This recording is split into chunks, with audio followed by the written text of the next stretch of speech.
Love your haters. Everyone has people who don't like them. It doesn't matter what your station in life is, but you can't let the haters stop you. Instead, embrace what they say and use it as fuel. The best way to show the haters not to hate is to stay in your lane and succeed. When you win, they'll question their views. They might even join your team. Don't get caught up in the negativity. Focus on your own success and teach everyone around you to do the same. In Chapter 4, I told you when Kevin and I started Power Home Solar, we had plans to have our former partners at Power Home Technologies, Ben and Eric, join us. But we had a falling out. Our deal didn't go through. They did not believe in solar. We don't want anything to do with solar, Ben said. We're going to stay with home security, have fun. The falling out happened at the end of 2014. Then, in February 2015, we were all supposed to attend a trade show event in Mexico called Monty X. It's an annual gathering for the top alarm dealers that have broken sales records. It's paid for by Motivational, which is a national security company that provides top-rated monitoring services and installations. The four of us had been in their dealer program before the split. We don't need to go to that, Kevin said. No, we won the trip. We should go, I told him. I called Motivational, and we got the okay because we were part of a home security company when we won, even though we moved on to solar. But we were torn. Everyone there would still be in home security. We chose to go, but we felt insecure because we were on our way out of the business. Everyone else there ran alarm companies, and we had a brand new solar company with 5 employees and no history or credentials. So there we were with our peers who we competed with. We had great relationships with many of them. With a few others, the relationships weren't so good. Ben and Eric were there too. It was awkward. Meanwhile, Kevin and I were excited. We were passionate about solar. We believed in it. We chatted with our peers and explained our next chapter in life. Their reactions reminded me of when I opened my first business. No one believed I'd succeed. Some of them were downright jerks. Bad idea, that won't work. Most of them didn't badmouth us to our faces, but they were passive-aggressive about what they thought, which was worse. The haters deflated our enthusiasm for a new business, and they made us feel less than. I'm sure it's happened to you at some point. You share an idea you're excited about with a friend, family member, or business associate, and they kill it right then and there. I hope it works well for you, but I wouldn't do that. The people who love us most can be our worst critics. But I had become an adult. I had already had success running 2 profitable multi-million-dollar businesses, and I learned how to use the haters as fuel to make me hungrier. The home security crowd didn't get our vision, but I could see the future. It was like I saw the world in Ultra HD, and they saw only fuzzy black and white. We left Mexico at the end of that trip a little bothered, but we channeled the pain as motivation to win in solar. I wanted to win even more. The best way to prove the haters who you are and who they can be is to show them. Haters can be used as a motivator to get into action. Use them to push yourself harder. Don't operate from the mentality that you're better than them, but show them what you're made of. Show them what could be possible for them if they dropped their mockery and focused on themselves. In other words, the way to deal with haters is to focus on your own success. Squash hate by embracing it. I had lots of haters before I was successful. There were kids who judged me in high school. They'd harass me about the aspects of my life I couldn't control, like how much money my parents made. There were my in-laws in the early days who didn't think I was good enough for Liz because I lived in a trailer park. Some of my own family doubted me when I started my first business, too. A lot of people didn't believe in my alarm business. They thought it was a joke and they mocked me. I still have haters, even after building 3 successful businesses, becoming a husband and a father who takes care of his family, and starting a solar movement to improve the world. Maybe I have more haters than ever. Nothing I do will get rid of them. Nothing you do will get rid of yours. Everyone has haters. It doesn't matter where you are in life. Are you failing in life? You have haters. Succeeding in life? You have haters. Somewhere in between, you have haters. People judge people. People want what others have. People get jealous. People hate. It's human condition. There are different types of cynics too. Some are intimidated. You might have friends from high school who follow you on social media. They watch you, they see you succeed, and then they get irritated. Some just might stop following you, mostly because they're ashamed about some aspect of their own life. You intimidate them. That doesn't make them evil or full of hate, but rather they're intimidated and insecure. Then they're the real haters. These are the people to be careful with. They might pretend to be your friends, but really, they are full of hardcore hate. They bleed it, and they bash you publicly with it. That's because these haters are jealous. Your success is their failure. And don't think you're not a hater too. There are people you hate right at this moment. Own that nasty part of yourself. Embrace the haters and own your hate. Acknowledge that disliking others and people not liking you is natural, normal, and a part of being a human being. It is the best way to channel the energy in positive, productive ways. Instead of hating and getting nasty, channel the negative emotions into something useful. Use them as motivation to take the action needed to succeed. Since you have haters no matter what, it's important to learn how to deal with it all. Here's how. Step 1. Embrace haters as part of life. Step 2. Celebrate. Haters will show you what's great about you and what you need to change. They keep you living big. Step 3. While they are worried about you growing every day, you just worry about your growth. They chase you while you chase success. Put on a show for them, let them watch. Let's talk about how. Embrace the haters. In 2016 and 2017, I started doing Facebook Live events before it was even cool. I felt a little douchey, but it was good for business. Power Home Solar here, Jayson again here, etc. When I put myself out there, I attracted haters. People would say stuff like, "Dude, that's annoying. Why are you doing this all the time?" I was doing my job, staying in my lane, promoting my business. And as the company grew, the haters took note. I would get messages like this from former home security friends in different states. "Hey man, I'm in California. I'd love to get into solar. Do you ever want to open in California?" And lo and behold, many of the alarm company guys I was friends with back in 2015 were now struggling. Many of them reached out to join my company, get business advice, or go solar themselves. I embraced them. The simplest way to deal with hate is to get really obsessed with success.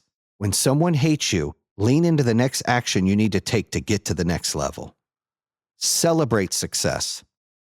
Make sure you celebrate your success. Haters will show you what's great and what needs improvement. They keep you successful. Also, get interested in the success of others. Learn from them. Celebrate their wins too.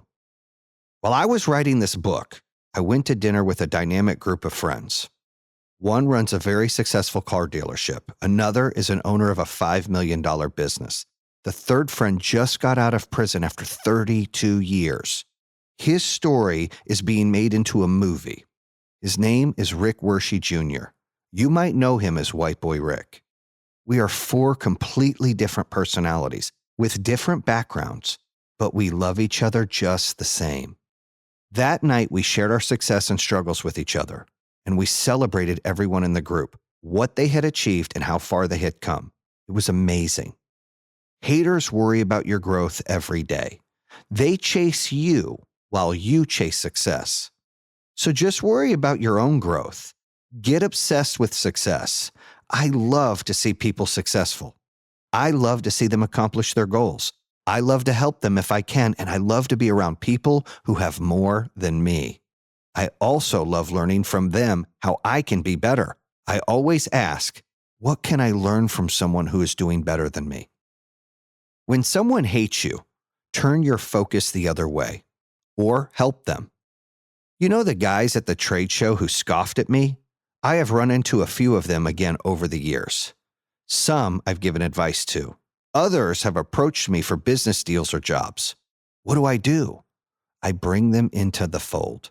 My favorite tip for turning haters into fans is to love them back and help them. On Instagram, I can still see my haters watching. Some of them have even become fans. That's made me hungrier to succeed. It drives me harder because I won't let them be right. A $30 million company wasn't enough. Getting to 500 million wasn't either. The more people hate, the more I focus on growing to $1 billion company. That negativity can be used as fuel to show them what you're really made of. My 14-year-old daughter, London, is a great example of this tip. She was diagnosed with precocious puberty after she turned 9 and had her period.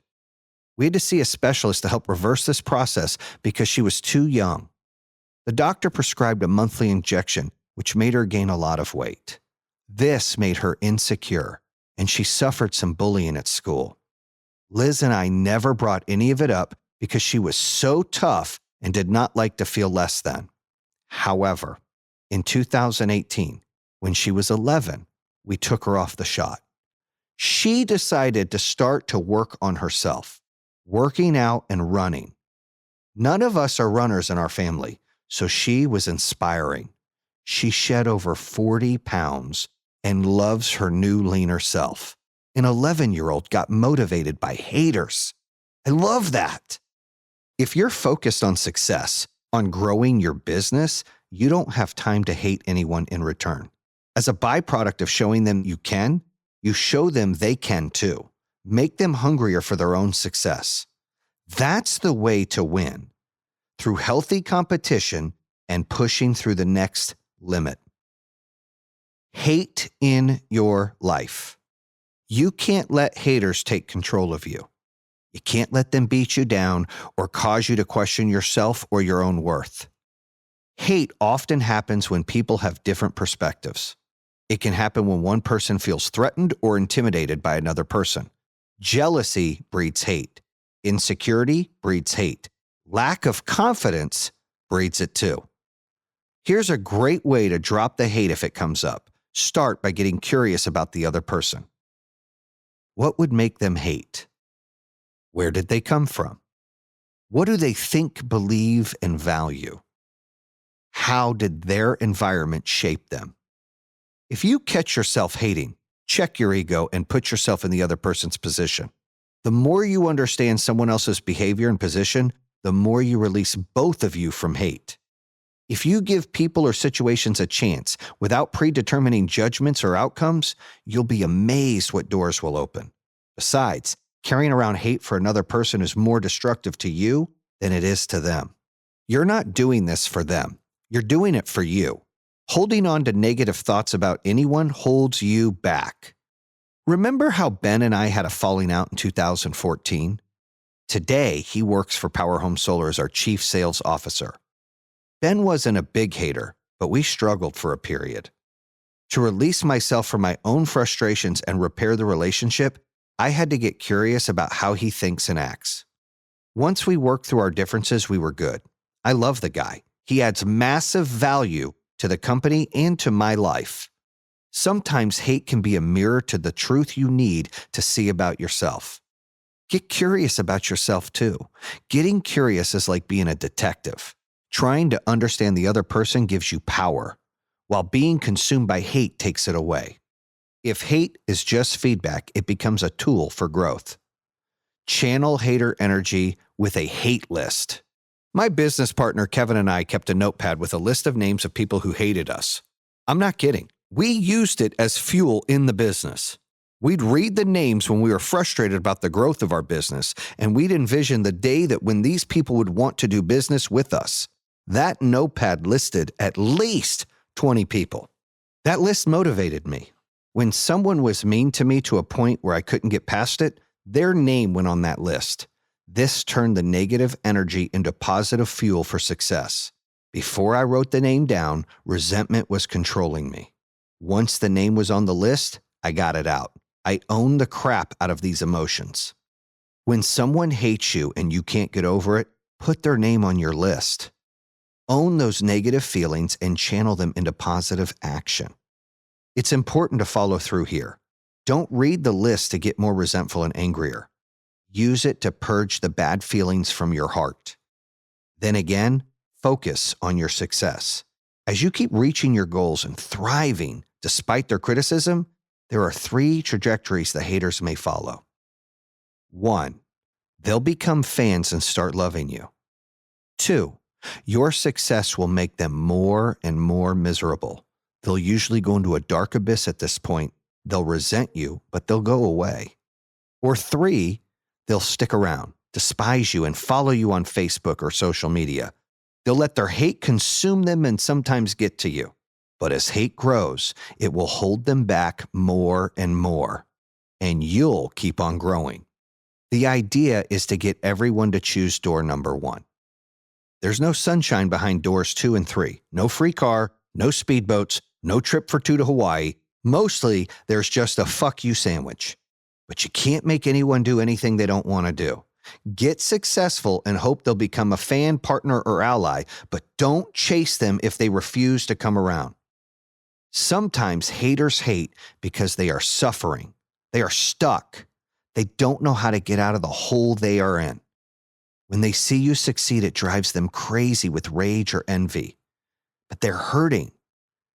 When you've got them on your list, ready for the day that they come around, it's a way to relieve their suffering. If they're open to it, it gives them hope. With your own negative emotions aside, you can focus on expanding your own thinking. By clearing your mind, you can start to think bigger. Haters need a bigger mission. Anyone trying to break someone else down is someone who needs a bigger mission. Making fun of or judging a way a person looks, how successful they are, what they do, is hate that comes from insecurity. A hater might dismiss a person for the way they look or speak, or because they come from somewhere else, or because they're uneducated, like me, or overeducated like someone with 3 or 4 academic degrees. In some cases, a hater will attack a person's choices, beliefs, or more commonly these days, political persuasion. You might not even think you're a hater, but I have news for you. Even if you have a passing thought about someone else that would not be empowering to you or to them, if they knew you held that opinion, then you're a hater. If you've left negative comments on someone's social feed, sorry to say, you're a hater. People claw other people down when they don't feel good about themselves, which really comes down to not having a big enough mission. So anytime you find yourself hating, look at what you're doing. Expand your mission. It will bring you back to your power. Racehorses don't look to the other horses on their right or left. If they did, they may easily collide at those incredible speeds and become injured or die. So they have blinders on to keep them looking straight ahead. They only see in front of them. The bottom line on hate: by the end of 2015, the business had cash flow problems. It was losing money, and we weren't paying ourselves. In our line of business, the normal practice is to prepay 80% of whatever we sell up front, and within 60 days before we see $1. So the more we sold, the bigger the cash flow problems became.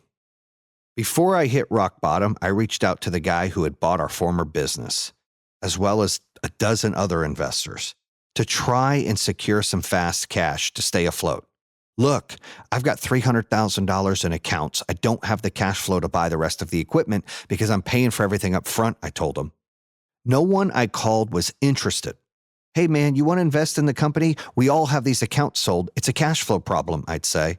Nah, man, I really don't want to, came some form of the reply repeatedly. I went down the list of contacts over the years and no one would invest. In 2016, and this was when I sold my lake house and put all the money back into the business, almost $2 million. Ironically, just after the sale, one of my biggest haters of all time wanted to invest $100,000. I took it, though I didn't need it. We'd used that money from the sale of the lake house, and that helped with the cash flow problems. So all I did with this investment was put it in an account as a reserve in case we ever needed it. I never used it, not one penny. I gave it back 3 years later. By that time, the money had grown almost 8 times, and that investor got a massive payment. That investor was my mother-in-law. Remember that we'd been on such bad terms that she wouldn't let me see my daughter be born? She hated my guts, talked shit about where I lived, and tried to stop me and my wife from being together because I was quote unquote trailer trash. Again, I don't blame. I understand where she was coming from. Still, I had to get over myself to take her money. When I did, it was even more fuel to succeed. As we listed the lake house for sale, Liz told me that her mom had some money. Should we ask her for a loan in case we need it? Liz asked me. Fuck no, I don't want a loan from your mom, I said stubbornly.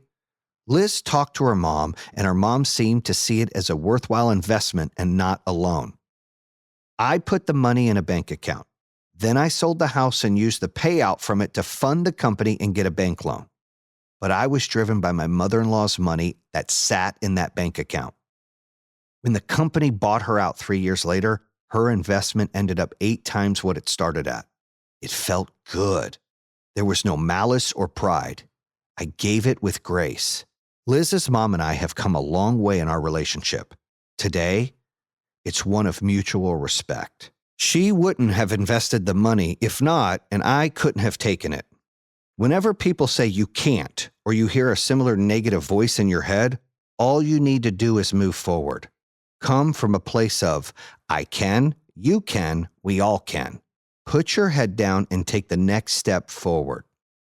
Your job is to defy the odds. Be an underdog. Everybody has haters, and that's okay. Embrace them. You don't have to like me or love me. Either way, you're watching me. And if you watch me too much, you won't be growing. I'm not watching you. I'm worried about my team, my company, my employees, and my family. If you see me check into an exclusive boutique hotel or drive a Lamborghini, be proud of me. Don't judge me. I work my ass off for it, and if I can, you can. Nobody sprinkled fairy dust on me or the next guy. Every ounce of energy, every sentence, every hour, every minute spent worrying about someone else will only hold you back. Embrace your haters and focus on success. It's a game changer. Here's the other important thing to take note of when building your biggest dreams. Don't be afraid to let go. As an entrepreneur, when you build something from the ground up and know it better than anyone else, it's hard to see inefficiency happen and not want to step in and fix it right away. It's harder when surrounded by haters. But I learned it's far more important to give people that opportunity and let them either sink or swim. Letting go is so hard, and ignoring the haters is truly what I needed to learn to take our business to the next level. Knowing that would have allowed our business to potentially scale faster than we already have.